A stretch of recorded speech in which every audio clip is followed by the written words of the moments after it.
Hello and namaste. For those of you that don't know the definition of namaste, it's simple and it's a beautiful definition. It's a very endearing term. But namaste basically means the divine which is in me recognizes and honors that which is divine in you. So, namaste. I wanted to take a moment to talk a little bit about spirituality and recovery. It's been said that instead of us being human beings having a spiritual experience at times, instead we're actually spiritual beings having a human experience. I'm a subscriber to that philosophy. And it's been a very important part of my recovery process and continued recovery. And it really is the backbone of recovery, if not part of the backbone of recovery. Spirituality is a very important component of recovery. And it's important to mention that spirituality looks differently to different people. For some people, it's God, it's Christ.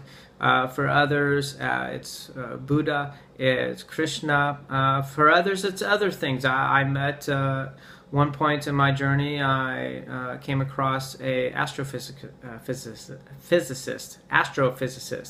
Say that 3 times fast. He was an astrophysicist, and his higher power was the universe, the cosmos.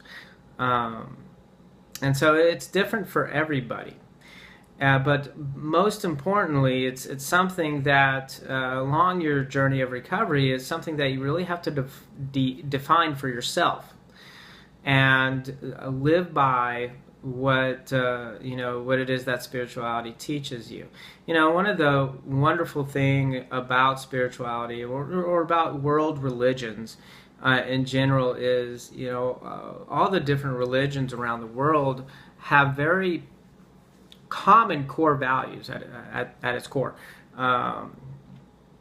Love and generosity and gratitude. And, these are the core values that we really need to be fostering instead of, the way it looks like in these days is we look at religion. The differences of opinion about religion and spirituality is this divisive force, but it's just the opposite of that. It really should be something that is bringing us together instead of dividing us. And in recovery, it allows us to fall into this way of living. It allows us to discover a spiritual path, and by discovering or rediscovering a spiritual path, it shows us a way to live. Now, living that way all the time, 24/7, is easier said than done.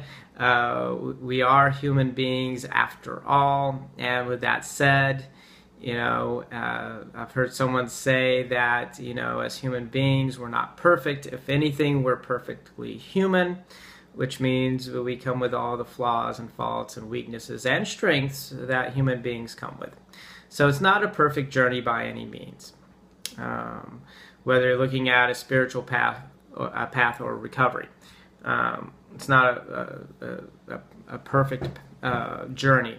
We are human, we make mistakes.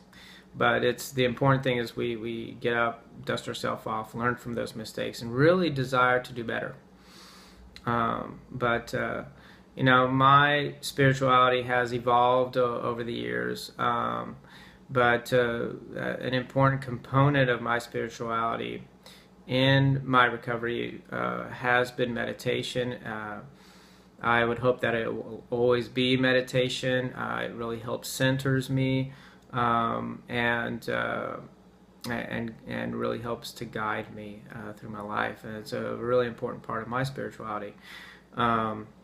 We've talked a little bit about meditation before, but whatever you feel at home with spiritually, that's the direction you really need to head, and find a spiritual community, whether it's a church, a meditation center, a temple, that you find yourself at home with as well. So with that said, discover or rediscover your spiritual self. Do that quote unquote soul searching, and you won't regret it. I haven't met anybody who has rediscovered their spiritual self and regretted it. It takes some work and it's challenging, sure, but you won't regret it. It's a wonderful place to be, and it helps you discover your true self and your higher self. So best of luck on your journey, and again, namaste. Thank you.